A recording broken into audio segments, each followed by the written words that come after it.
할렐루야. 이 사람의 몸과 생각이라는 것이 얼마나 우습고 야속할 때가 있는지 모릅니다. 소설가 박완서 씨가 계시잖아요. 지금 돌아가셨는데 자녀 6남매 중에 유일한 아들을 아들 20대에 교통사고로 잃었었습니다. 그 경험을 일기로 쓴 책이 한 말씀만 하소서라는 책입니다. 박완서 씨가 그 천주교인이었어요. 그 책에 보면 이런 내용이 나옵니다. 아들의 영정사진 앞에, 그러니까 아들의 영정사진 앞에 있는 거죠. 그 아들의 영정사진 앞에서 저녁 때가 되어 밥을 먹고 있던 기억을 말하는 부분이에요. 이렇게 써 있어요. 아들을 앞세우고도 먹고 살겠다고 꾸역꾸역 밥을 먹는 자신의 모습을 깨닫자 바깥으로 뛰어나가 구역질을 했다. 이렇게 나와요.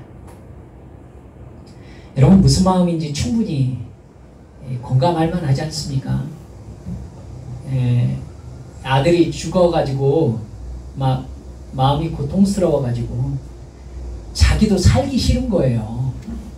그래서 아들 따라 죽고 싶다고 울고 통곡하고 난리를 냈었을 건데 그 아들의 영정사진 앞에서도 때가 되어서 내가 배고프니까 살겠다고 밥을 먹는 자신의 모습이 느껴지더라는 거죠.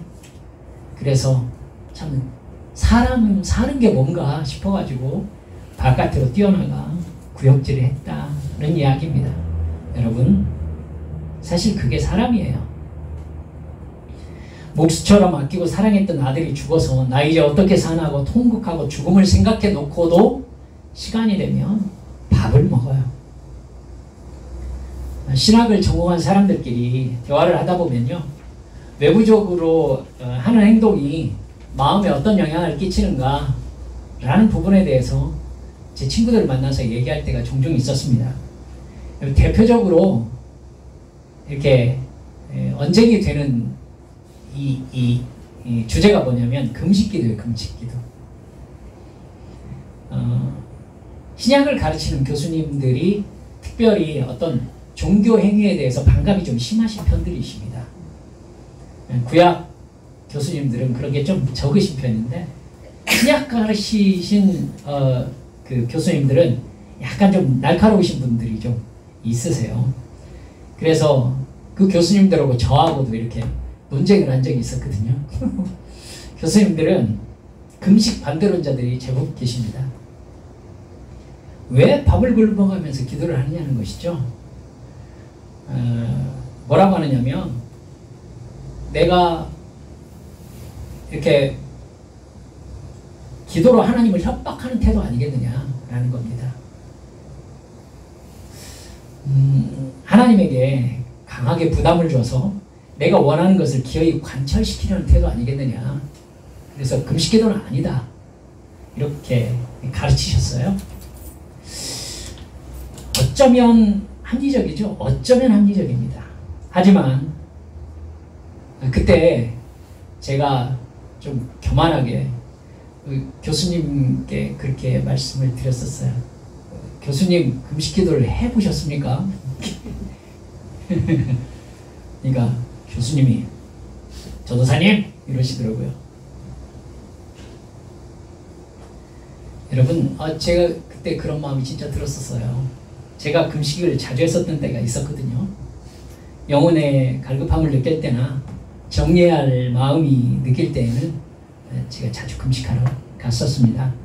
하나님께서 반드시 들어주시기를 바라는 기도 제목도 있었습니다.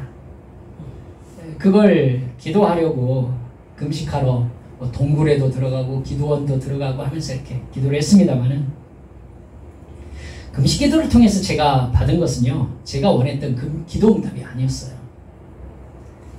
그게 아니라 금식 기도를 하고 나면은 제가 바랬던 기도 응답과 전혀 상관없이 하나님께서는 성령 충만을 주셨습니다.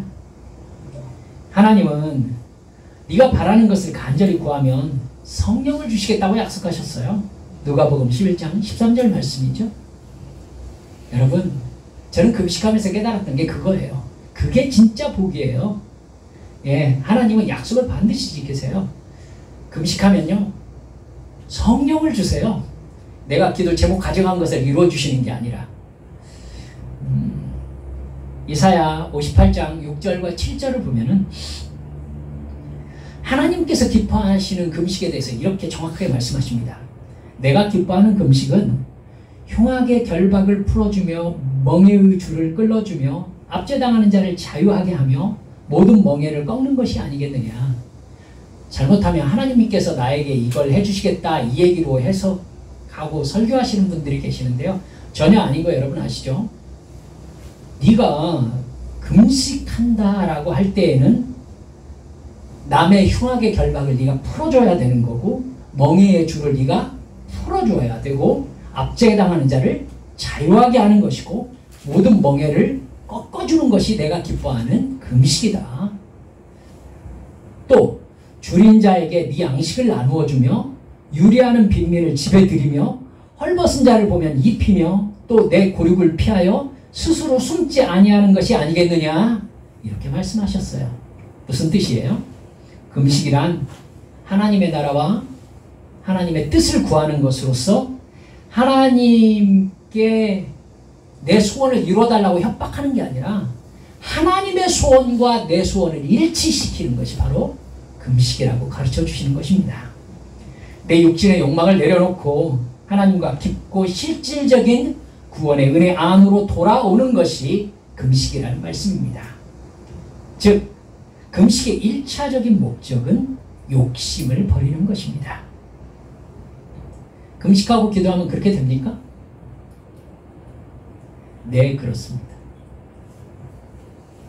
여러분, 사람의 몸과 마음은 따로 분리되어 있지 않습니다. 마음에 고결하고 숭고한 뜻을 품고 있다는데 날마다 기름기 흐르는 고기로 배불리 먹고 편안하게 지낸다면요, 정말 고결하고 숭고한 뜻을 오래도록 제대로 품고 있기 어렵습니다. 여러분 진짜 그래요. 어렵습니다.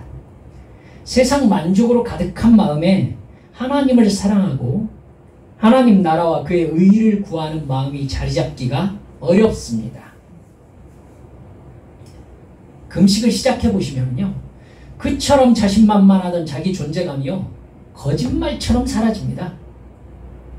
죽겠으니까요.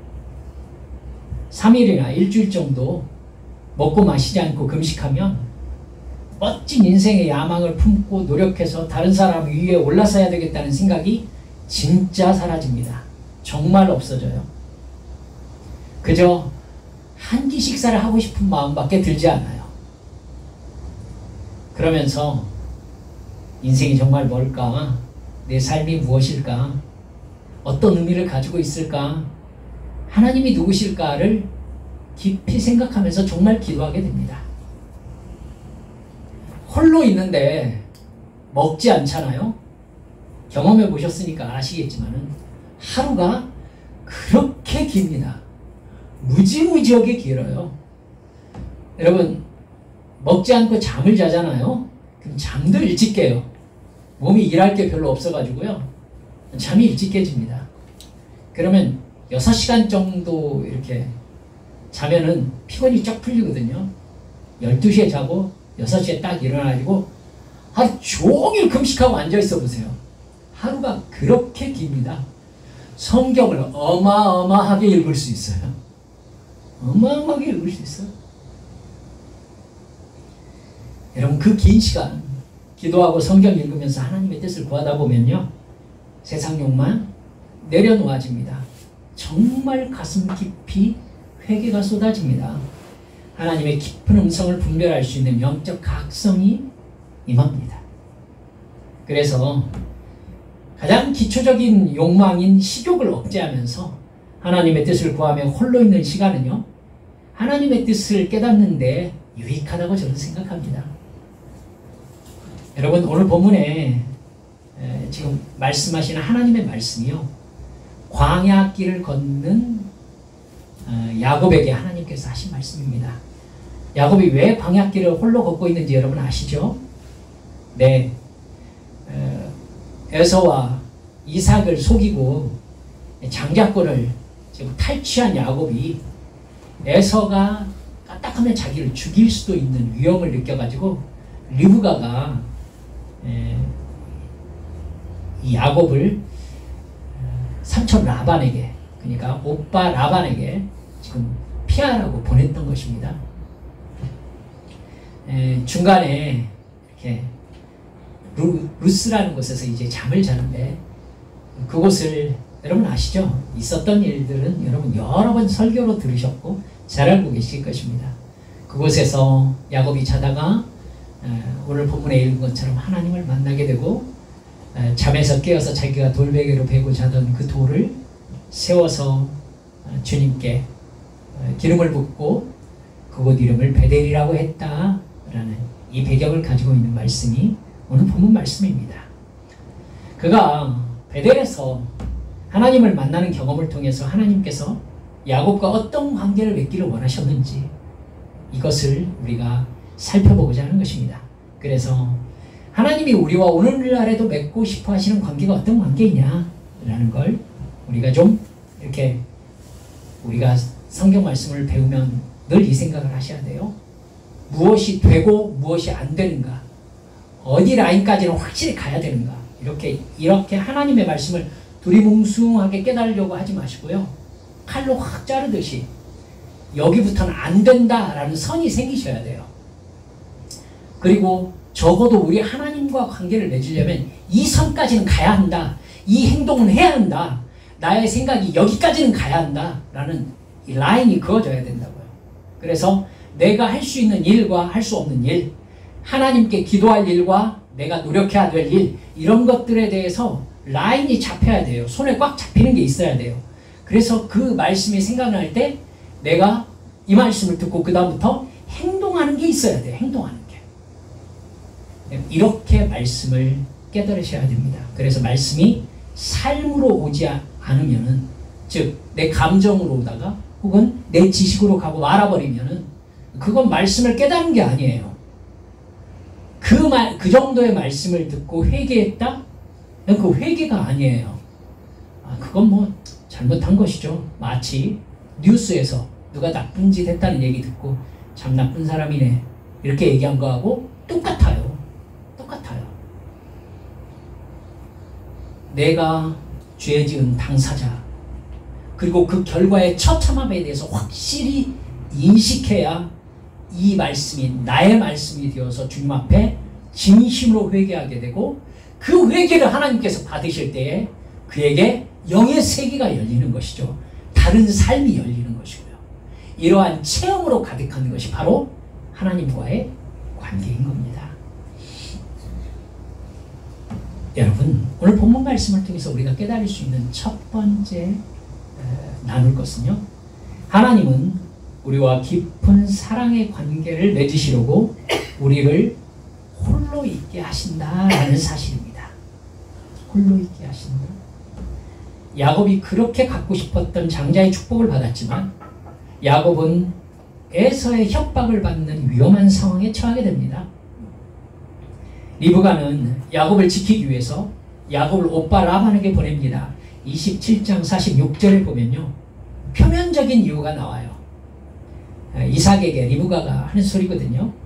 야곱이 첫째 아들 에서처럼 해쪽 속의 딸과 결혼하면 내가 무슨 삶의 재미가 있겠습니까? 이렇게 남편 이삭에게 얘기를 해요. 그 얘기를 들은 이삭이 야곱을 불러요. 그래서 야곱아, 너는 외삼촌 라반이 있는 하란으로 가서 외삼촌 라반의 딸 중에서 아내를 택해라, 이렇게 얘기를 해요. 에서 때문에 그 이상의 그 어떤 뭔가는 주기 어려웠을 거예요. 그러니까 아마도 길에서 사용할 수 있을 만한 돈을 이제 야곱에게 주었을 가능성이 있어 보입니다. 야곱은 리브가와 이삭의 지시를 따라서 삼촌 라반의 집으로 떠납니다. 여러분, 800km 됩니다. 800km.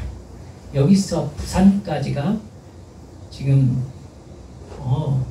여러분 서울에서 부산까지가 440km 정도 되니까요. 800km면 굉장히 먼 길이죠. 거기를요 말 타고 가는 것도 아니고 걸어가야 되는 겁니다.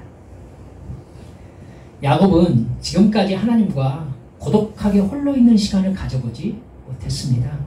소심한 야곱의 관심은요 에서의 장자권이었습니다. 그래서 77살 77세 때 기회를 잡아서 이제 수단과 방법을 가리지 않고 에서의 장자권을 탈취한 것입니다. 이처럼 갈취한 복도 효력이 있는 것인지 하나님께 아마 에서가 하나님과의 관계가 있는, 하나님과 좀 이렇게 친밀한 관계를 맺고 있는 사람이었다면 하나님께 억울합니다 라고 얘기할 뭔가가 있었을지도 모르겠어요. 하지만 에서는 하나님께 그런 항의를 할 만큼 영적인 깊이도 없었죠. 에서는 장자권과 연결된 하나님과의 관계를 알지 못하는 영적으로 무지한 사람이었으니까요. 이삭은요 40살 때에 부인 리브가가 하란에서 이제 결혼하려고 도착을 하잖아요. 이삭과 리브가가 결혼한 나이가 40살이라고 성경에 나오니까요. 여러분 리브가가 그 아브라함이 보냈던 엘리에셀과 함께 이제 나귀를 타고 오지 않습니까? 그렇게 하란에서 도착했을 때에 이삭이 뭐하고 있었다고 성경에 나오죠? 들판에서 하나님과 함께 있었어요. 그가 묵상을 하고 있었습니다. 그러니까 무슨 뜻이냐면 이삭은 아브라함의 가르침을 받아서 나름대로 하나님과 개인적으로 만나는 깊이 있는 묵상 시간을 자기 삶의 습관으로 가지고 있는 영적인 세계의 소유자였던 거예요. 이삭은. 근데 제 생각은 그래요. 그런 중요한 하나님과의 영적인 관계를 왜 야곱과 에서에게 가르치지 않았을까? 가르쳤던 흔적이 안 보여. 이 사람들 행동하는 거 보면. 야곱이 그 장자권의 진정한 의미를 다 알고 있지 못했던 것 같아요. 야곱도. 하지만 야곱은 아브라함과 이삭을 거쳐 내려오는 장자의 복이 하나님께서 주시는 복이며 하나님과의 관계성을 깊이 포함하고 있다는 사실을 이제 알게 된 것 같습니다. 많은 사람들이요 야곱이 하란까지 가는 길이 굉장히 슬프고 불쌍하고 굉장히 고통스러운 여행길로 이렇게 묘사하더라고요. 근데 개인적인 생각이지만은 정말 그런 건 아닌 것 같아요. 먼 길을 홀로 가야 되는 불안한 여행이었던 것은 맞는 것 같은데 자기 연민에 빠질 만큼 슬픔과 고독 속에서 걷는 길까지는 아니었던 것 같아요. 왜냐하면 에서의 장자권을 빼앗았을 때 자기가 위험하게 되리라는 생각 야곱이 못했을까요? 엄마 리브가가요 계획을 다 말하니까요 장자권은 고사하고 내 목숨을 부지할까 두렵습니다 라고 분명히 얘기했어요. 그러니까 에서가 자기를 죽일 거다라는 불안감을 가지고 있었다고요. 여러분 장자권이 한 번 장자의 기도가 주어진 다음에요 그 다음에 에서가 들어왔잖아요. 그랬을 때 이삭이 부들부들 떨었어요. 넌 누구냐? 그러니까 아버지 아들 에서입니다. 그러니까 에서가 방금 와서 장자의 축복을 받았다. 힘이 떨면서 그가 얘기했다고 나와요. 여러분 장자의 복을요 그냥 기도하듯이 이 사람 저 사람에게 남발할 수 있는 게 아니었던 거예요. 이걸 야곱이 알았을까요? 몰랐을까요?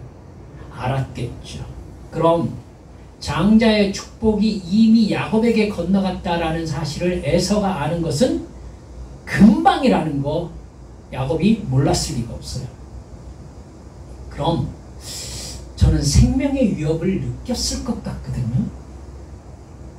생명의 위협이 있었을 거예요. 여러분 리브가도 위험한 일이었다고요. 그게 에서 성격 모르세요?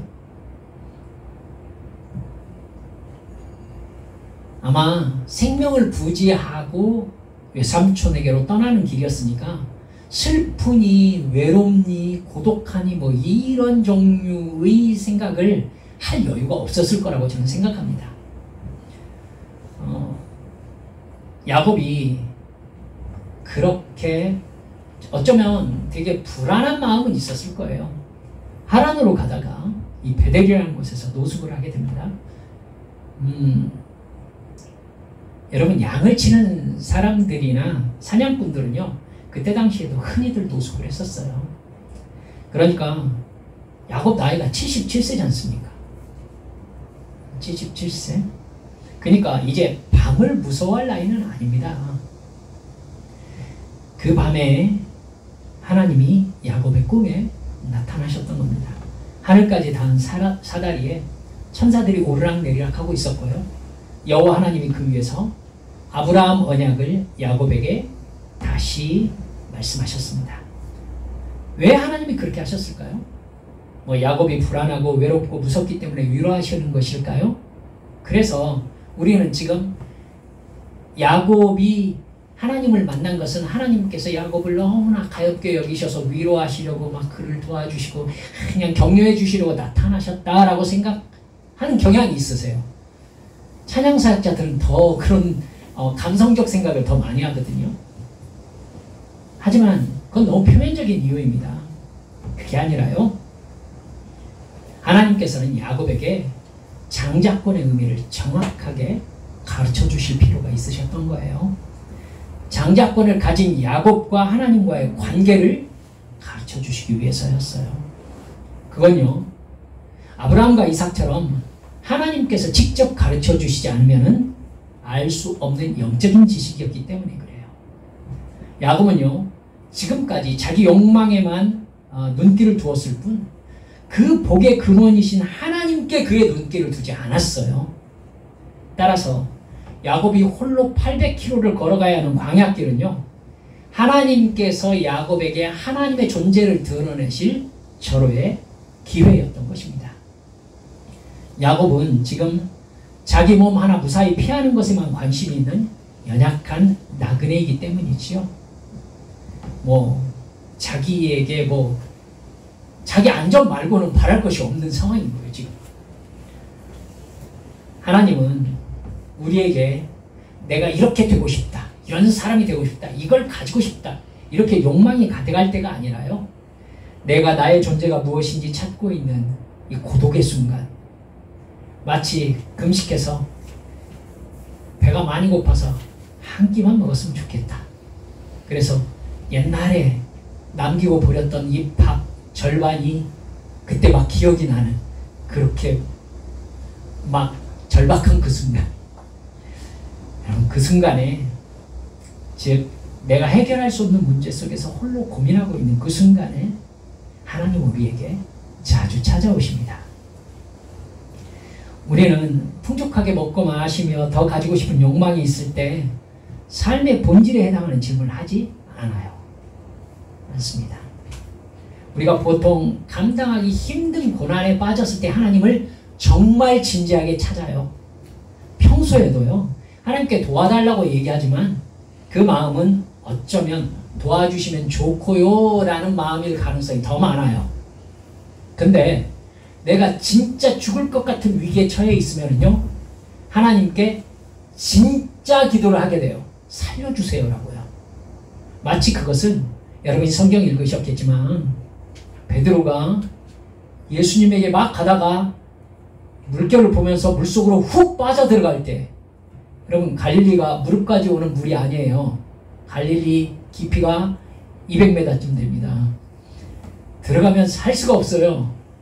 쑥 들어갈 때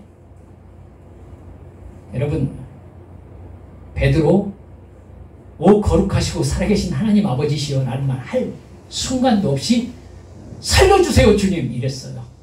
그때 주님이 기도를 다 들어보고 이렇게 한 게 아니라 손을 즉시 내밀어서 잡아내셨습니다. 이게 진짜 주님과의 기도예요. 주님 살려주세요. 주님이 말할 것도 없어요. 살려주시는 거죠. 살려주시. 야곱이 그 마음이에요. 그 마음일 때에 하나님께서 찾아오시고 하나님을 느낄 수 있는 기회가 되는 것입니다. 그래서 제가 금식기도 여러분에게 하라고 하시는 거예요. 우리가 이렇게 보통 감당하기 힘든 고난 속에서 하나님을 찾다 하나님을 만나기 때문에요. 고난과 하나님을 만나는 게 연결되어 있는 것처럼 느끼지만 아니에요. 우리가 편안하고 잘 먹고 잘 지낼 때에는 인생의 본질적인 질문을 가지고 하나님과 홀로 독대하려 하지 않기 때문에 일어난 착각인 겁니다. 하나님은 우리가 고난과 문제 속에서 혹은 자기 확신을 잃어버린 채 홀로 고독 속에 있을 때 하나님을 바라보고 기도하고 싶은 영적인 충동을 주십니다. 그때 간절히 하나님의 은혜를 사모하게 되는 것이죠. 그래서 이렇게 말씀드려보고 싶습니다. 하나님을 만나고 싶습니까? 먹는 것을 절제하시고 내 육체적인 기쁨과 소망도 절제한 채 내 존재의 의미에 대한 깊은 사색을 하시면서 홀로 간절히 주님께 이런 나로 살 수 없습니다 하고 십자가 앞에 나아가 보십시오. 주님, 저 좀 살려주십시오. 저를 이대로 두지 말아주십시오 하면서 십자가를 확 붙잡아 주세요. 여러분, 그 느낌이 안 드세요? 그러면 한 3일만 굶어보세요. 그럼 그 느낌이 비슷하게 들어요. 그 만남을 통해서 내 인생의 주인이 하나님이심을 깊이 인식하고 하나님과 깊은 사랑의 관계를 맺게 되는 것입니다. 여러분, 이걸 위해서 하나님은요, 일부러 우리에게 고난을 주시면서 우리에게 홀로 있게 하실 때가 있다는 것을 여러분 잊지 마시기 바랍니다. 그러니까 문제가 안 풀리고 내가 이대로 가다가는 너무나 고통스러울 것 같다 싶으면은요, 여러분이 먼저 고난 안으로 그냥 들어가 버리세요. 방법이 있죠? 3일 이상 굶어보세요. 그러면 고난이 뭔지 확 느낌이 올 거예요. 네, 그러면 하나님께서 여러분을 영적으로 만나 주실 거예요. 그리고 하나님이 정말 살아계신 신이라는 경험이 여러분 안에 생길 겁니다. 두 번째, 하나님은요, 그때 우리의 관심이 내 유익이 아니라 하나님께 있어야 함을 가르쳐 주십니다. 하나님은 야곱에게 하늘까지 닿은 사닥다리와 하나님의 사자들이 그 위를 오르락내리락 하는 모습을 보여주셨습니다. 여러분, 하늘까지 닿은 사다리라는 게 무슨 뜻일까요? 여러분, 하늘로 통하는 길이 열리고 천사들이 올라갔다 내려왔다 하는 놀라운 이 광경은요, 눈에 보이는 세계와 보이지 않는 세계가 연결되어져 있다라는 증거입니다. 야곱은 하나님을 만난 그 경험을 통해서 장자권의 축복이 보이는 세계의 복을 의미하는 것이 아니라 하나님과의 관계, 그리고 이 세상을 구원하실 하나님의 영원한 계획과 함께 이루어지는 하나님의 뜻이라는 것을 아마 깨닫게 되었을 것입니다. 하나님이 이걸 가르쳐주고 싶어 하셨으니까요. 야곱은 자기가 가지고 있는 축복권의 영적인 의미를 반드시 아는 사람이 되어야 했던 것입니다. 그 축복권을 이어받은 사람이 가져야 될 생각과 해야 할 말과 행동이 어떤 것인지를 가르쳐 주시고 싶었던 것이죠. 그래서 야곱이 자기 인생 자체의 의미를 두고 고민하며 홀로 있는 시간을 하나님께서 기다리셨다가, 아니면 하나님께서 그 시간을 일부러 만드셨다가 영적인 세계의 장엄한 광경을 보여주신 것입니다. 너의 장자권은 하늘과 연결되어진 복이다. 너의 육체의 돈의 얘기가 아니다. 하나님은 그 사다리 위에서 야곱에게 아브라함 언약을 반복하셨습니다. 창세기 12장에서 아브라함을 부르시면서 하셨던 언약이지요. 땅과 후손의 언약이었습니다. 네가 밟는 땅을 너와 내 후손에게 줄 것이다. 너의 후손이 창대하게 될 것이다. 그리고 네 후손들로 말미암아 땅의 모든 사람들이 하나님의 복을 함께 누리게 될 것이다. 그러므로 너는 복의 근원이 될 것이다. 하나님이 아브라함에게 하신 약속이었고 이삭이 야곱에게 축복 기도를 통해서 전해주신 약속의 복이었죠. 근데 그 야곱에게 하나님으로부터 그 약속이 반복되고 있는 것입니다. 이건 야곱의 인생이 하나님의 계획 안에 있다는 것을 가르쳐 주신 거예요. 야곱의 인생은 하나님과의 관계 속에서 이루어지게 된다는 소속 관계를 분명하게 밝히신 것입니다. 야곱의 인생의 의미는 하나님과의 관계를 통해서만 찾아야 된다는 것이죠. 그럼 야곱의 관심은 어디에 있어야 합니까? 여러분, 보이는 땅이 아니라 보이지 않지만 분명히 존재하는 하나님과의 관계에 관심을 두고 살아야 되는 것이 야곱의 인생임을 야곱에게 하나님이 가르쳐주고 계시는 것입니다. 우리 역시 마찬가지입니다. 우리가 사는 보이는 세계와 보이지 않는 세계, 하나님의 세계는 연결되어 있습니다. 영적인 세계가 분명히 존재한다는 것을, 그리고 그 영적인 세계의 세력 구도를 하나님께서는 성경을 통해서 우리에게 명백하게 말씀하십니다. 하나님이 계시고 천사가 있고 사탄과 귀신들이 있습니다. 우리는 예수 그리스도를 주라 시인해서 하나님을 아버지라고 부르는 관계로 거듭났습니다.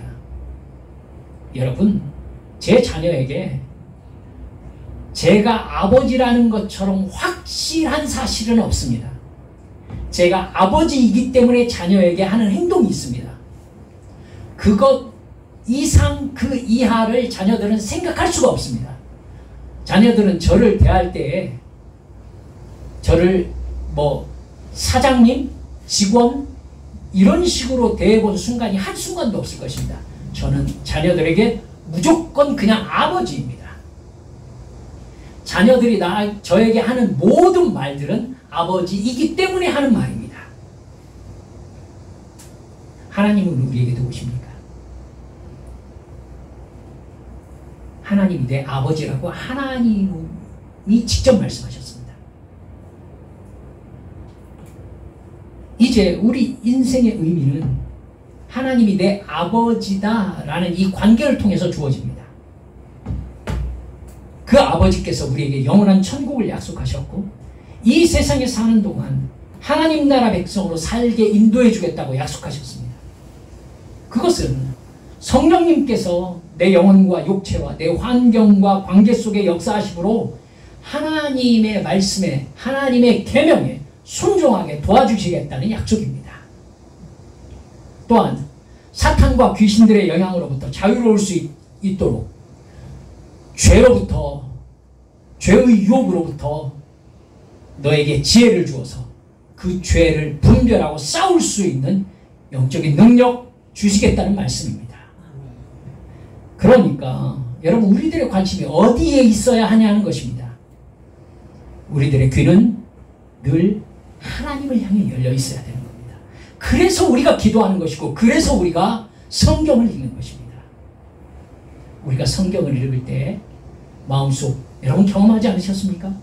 성령께서 쿵 하고 부딪히십니다. 아들아, 읽었느냐? 여러분, 정말 그래요? 라고 저한테 묻지 마세요. 그거 여러분 모두 다 경험했어야 합니다. 딸아, 읽었느냐? 딸아, 내가 너에게 무슨 말을 하고 있는지 알겠느냐?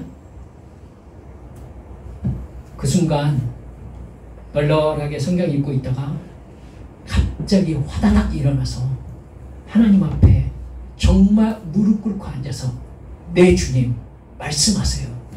이 경험이 여러분에게 있어야 됩니다. 있으셔야 돼요.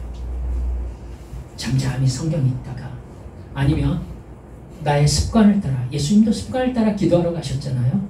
나의 습관을 따라 기도하다가 어느 날 그냥 잠잠하게 지속되던 기도 시간에 주님께서 아들아, 때로 전혀 다른 느낌으로 딸아.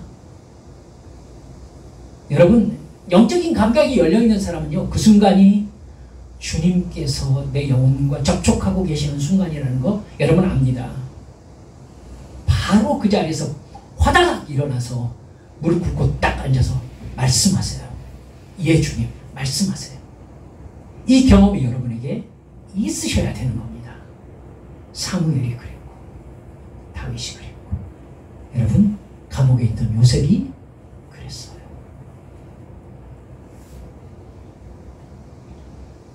여러분 이렇게 보이는 세계에 살고 있지만 우리의 영의 눈이 열려서 나의 이 보이는 세계로부터 보이지 않는 저 하늘로 하나님의 사다리가 연결되어 있다는 것을 진짜로 믿고 그 사다리 위에서 말씀하신 하나님의 음성을 들을 수 있어야 여러분 성령 충만한 사람인 것입니다. 주님께 성령께서 바로 야곱의 사다리이신 거예요.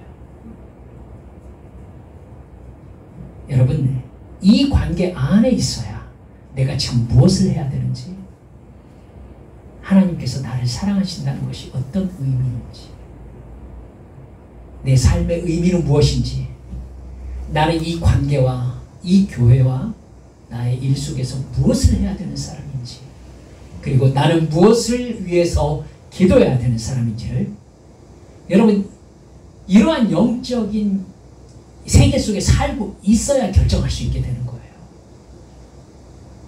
여러분 야곱에게 말씀하신 것처럼 보이는 세계보다 보이지 않는 하나님의 음성에 더 민감한 우리 믿음의 성도로 사시기를 주님의 이름으로 축원합니다. 마지막 세 번째, 하나님께서는요 야곱에게 단 한 가지의 현재의 필요에 대한 말씀을 하셨습니다. 15절 말씀인데요, 내가 너와 항상 함께 있을 것이다. 어디로 가든지 지키시고 이 땅으로 돌아오게 하며 내가 너에게 허락한 것을 다 이루기까지 너를 떠나지 않을 것이다 라고 말씀하셨어요. 한마디로 하면 나는 한순간도 너를 떠나지 않고 항상 너와 함께 있을 것이다 라는 말씀입니다. 야곱은요 지금 홀로 있습니다. 홀로 있는 사람이 진수성찬이나 좋은 찜질방을 원합니까? 아니에요 여러분. 누구든지 자기와 동행할 한 사람만 있으면 행복하겠다라는 생각이 진짜 들어요. 사람은 혼자 있으면요 자기 존재 감각을 잃어버리거든요. 혼자 있으면 내가 왜 사는지 어떻게 사는 게 옳은지 나아가서 무엇이 기쁨이고 즐거움인지 이렇게 함께 살아야만 느낄 수 있는 존재 감각을 점점 잃어갑니다. 존재 의미를 잃은 사람들은요 끝에는 더 이상 살고 싶어 하지 않는 경향이 있습니다. 그러니까 외로움이 오래되면 생명을 끊고 싶어 한다고들 해요. 모든 연락이 끊긴 채 여러분 영화를 봐서 이미지가 좀 아이언맨이 우주에서 지구와 연락이 끊긴 채 이렇게 엔드게임 맨 처음 나오는 이야기입니다. 우주선을 타고 우주에서 혼자 별들 사이를 여행 중이라고 생각해 보세요. 제가 영화를 좋아해서 패신저스라는 영화는 진짜 그 내용을 다루고 있습니다. 이주하는데 잠자는 시스템에서 혼자 깨어난 사람의 이야기. 그래서 그 사람이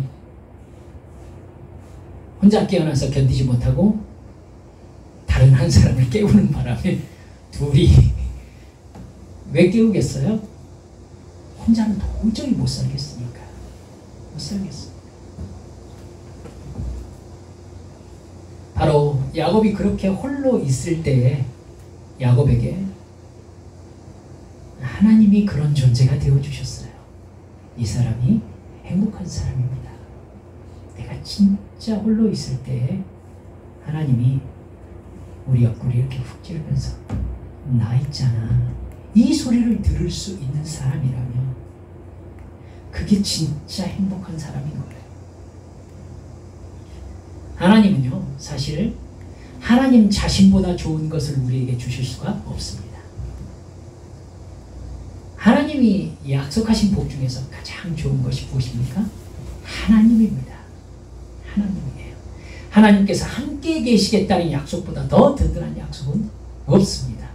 여러분, 그래서 하나님이 최고의 선물로 우리에게 주신 것이, 선물이라고 하기 민망합니다만 주신 것이 무엇입니까? 예수님이십니다. 하나님이, 인간이 막연하게 하나님 하면서 이미지적으로만 생각하고 있는데 예수님을 딱 보내주셔서 진짜 하나님의 모습을 보여주시는 거예요.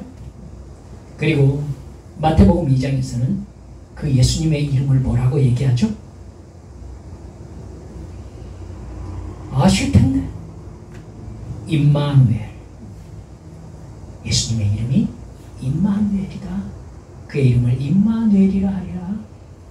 임마누엘은 무슨 뜻이라고요? 하나님이 우리와 함께 하신다. 이게 하나님이 우리에게 주실 수 있는 가장 크고 놀라운 혹은 유일한 복인 것입니다. 예수님께서 이 세상에 마지막으로 남기신 말씀이 마태복음 28장 20절 말씀입니다. 거기서 뭐라고 하고 계시느냐면요, 볼지어다 내가 세상 끝날까지 너희와 항상 함께 있으리라. 그렇습니다. 예수님께서 우리와 항상 함께 계시겠다고 약속하셨어요. 여러분, 그런데 우리가 홀로 고독한 순간에 나와 함께 계시는 예수님을 인식하지 못한다면 어떨까요? 이러면 주님의 말씀이 나와 아무 상관이 없다는 얘기 아닙니까? 예수님은 성령님을 보내셔서 우리와 한시도 떨어지지 않으시고 항상 함께 하시면서 우리의 인생을 인도해 주고 계십니다. 그것보다 더 좋은 것 없습니다. 하나님이 원하시는 것은 단 한 가지, 우리가 주님의 약속을 온전히 믿고 순종하며 따르는 것입니다. 말씀을 맺습니다. 야곱의 인생이 새로운 국면을 맞이하고 있습니다.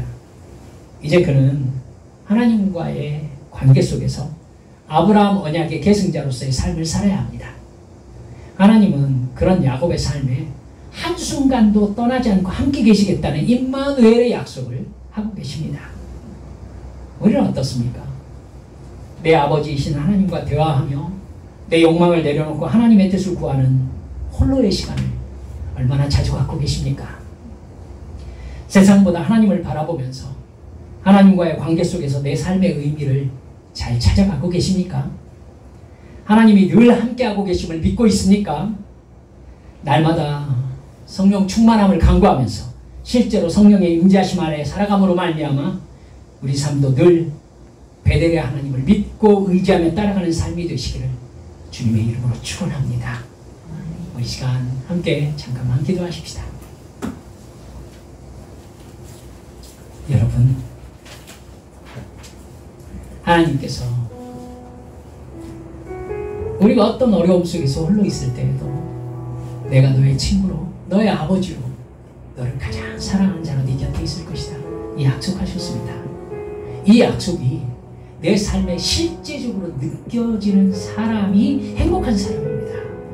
그래서 신명기는 말씀하지 않습니까? 이스라엘이여, 너는 행복한 자로다. 세상의 어느 신이 자기 민족에게 이런 하나님이셨느냐? 여러분, 하나님이 계시기에 우리는 행복합니까? 이 시간 기도하면서 주여, 이 행복 가운데 내가 살게 해 주옵소서. 주님을 더 가까이 느끼고 주님과 함께 동행하는 삶의 기쁨을 제 안에 실제적으로 느끼며 살아가도록 제 영을 깨워주시라고 이 시간 주님 앞에 함께 통성으로 기도하시겠습니다. 기도합니다.